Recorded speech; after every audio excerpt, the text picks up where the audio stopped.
मणिपुर इस समय हिंसा की आग में जल रहा है। शूट एट साइट यानी कि प्रदर्शनकारियों को देखते ही गोली मारने का आदेश इस बात पर स्पष्ट मुहर है कि मणिपुर में स्थिति कितनी खराब है। यहाँ हो रही हिंसा कोई सामान्य हिंसा नहीं है।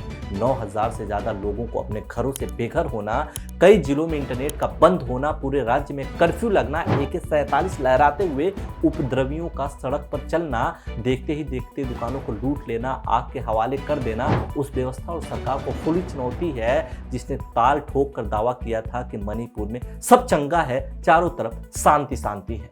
आपके, हमारे या किसी के भी मन में यह सवाल उठ सकता है कि आखिर मणिपुर हिंसा की आग में क्यों जल रहा है। इस वीडियो में विस्तार से हम इसी विषय पर चर्चा करेंगे।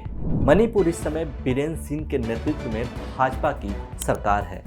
अपने चुनावी वायदे के मुताबिक जब फरवरी महीने में सरकार ने पहाड़ी इलाकों से अतिक्रमण हटाना शुरू किया और सरकारी जमीन पर नशीले पदार्थों की खेती पर प्रतिबंध लगाया, तभी से राज्य में भारी तनाव है। एक एक करके कई जिलों में अफस्पा हटाए जाने से भी कानून व्यवस्था की स्थिति और खराब हुई है। हालत बेकाबू तब होने लगा जब 3 मई को मणिपुर हाईकोर्ट ने एक आदेश जारी कर सरकार को निर्देश दिया कि वो केंद्रीय आदिवासी आयोग की 10 साल पुराने उस सिफारिश को लागू करे जिसमें गैर जनजाति मैती समुदाय को जनजाति समुदाय में शामिल करने की बात कही गई थी। इस एक निर्देश ने पूरे राज्य को नफरत और हिंसा की आग में झोंक दिया है। सबसे बड़ा सवाल यह है कि आखिर मैती समुदाय को जनजातीय वर्ग में शामिल करने की बात से अन्य जनजातियों को आखिर इतनी समस्या क्यों है। आइए इसे भी समझते हैं। मणिपुर में लगभग 64% आबादी मैती समुदाय की है, जो 10% भूभाग पर मणिपुर के केंद्र में इम्फाल के आसपास रहते हैं। राजनीतिक रूप से देखा जाए तो यह समुदाय बेहद मजबूत है। मणिपुर के 60 विधायकों में से 40 विधायक इसी समुदाय से ताल्लुक रखते हैं। मैती समुदाय का बड़ा हिस्सा हिंदू है, बाकी के मुसलमान।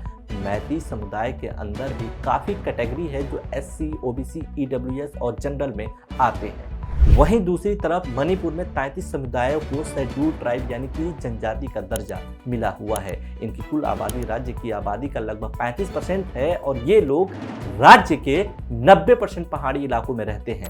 मणिपुर में जिन समुदायों को जनजाति का दर्जा मिला है वो नागा और कुकी जनजाति के रूप में जाने जाते हैं, जो मुख्य रूप से ईसाई है। मैती समुदाय का कहना है कि 1949 में मणिपुर का भारत में विलय हुआ, उससे पहले मैती को यहाँ पे जनजाति का दर्जा मिला हुआ था।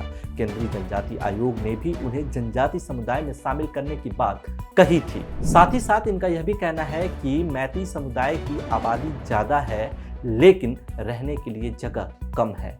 पहाड़ी क्षेत्रों में हम लोग जमीन नहीं खरीद सकते, लेकिन जिन लोगों को जनजाति का दर्जा मिला हुआ है वो हमारे इलाके में यानी कि इम्फाल वैली के आसपास जमीन खरीद सकते हैं। आपको जानकारी के लिए हम फिर बता दें कि 64% आबादी वाले मैती समुदाय के लोग सिर्फ 10% भूभाग में रहते हैं। वर्तमान में वो चाह कर भी राज्य के 90% इलाके में न बस सकते हैं न जमीन खरीद सकते हैं। जबकि दूसरी तरफ राज्य के जनजाति समूहों की राय इससे बिल्कुल अलग है। उनका कहना है कि आबादी, पढ़ाई लिखाई, नौकरी और राजनीतिक प्रभुत्व के मामले में मैती समुदाय पहले से ही काफी बेहतर स्थिति में है। उन लोगों को SC, OBC, EWS कैटेगरी का लाभ पहले से ही मिल रहा है। ऐसे में अगर मैती को भी जनजाति का दर्जा मिल गया तो उनके लिए नौकरियों के अवसर कम हो जाएंगे और वो लोग पहाड़ों पर भी जमीन खरीदना शुरू कर देंगे।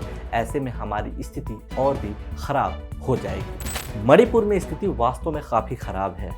सरकार लगातार कोशिश कर रही है कि स्थिति में सुधार किया जाए। कर्फ्यू लगाना, इंटरनेट बंद करना, शूट एट साइट जैसे आदेश जारी करना मणिपुर की वास्तविक स्थिति को बताने के लिए काफ़ी है।